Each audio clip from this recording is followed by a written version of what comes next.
দিলাম, দেখেন তো ভাই কেমন হয়েছে। না গাড়ি তো সুন্দরী, কত নিছে এটা? আরে কত দালো ভাই বেড়াদার কাছে টান দালো হয়েছি, বুঝছেন? পছন্দ হয়েছে লয়েছি। ওই যে লাল গাড়ি টান বেশি, এই কারণে লইছি কালারটা।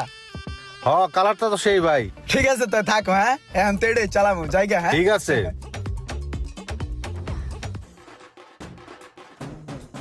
এই ম্যান খারাও, কই যাইতাছো? কি অবস্থা, ভালো আছো?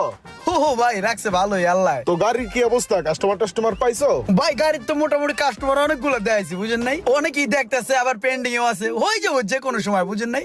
আরে এখন রানিং এ দেখাইতে লেগে একজনের যাইতেছি, লাল গাড়ি তো চাহিদা বেশি, যে কোনো একজনই খাপ্পা দালো হলো, বুঝেন নাই? এটাও আর্জেন্টই দাও, হ্যাঁ আমার একটু টাকা পয়সা লাগবো। হো ভাই গাড়ি বেচা কিনে হলে তো, বুঝেন না? ঠিক আছে তাহলে আমার ফোন দিও। হ্যাঁ আচ্ছা ভাই শুনেন, এই গাড়িটার ডিল কমপ্লিট হলে বাইরের দিকে একটু খেয়াল রাখবেন। আরে ওইটা সমস্যা নেই, তোমার আমি দেখবো না, যাও। ঠিক আছে।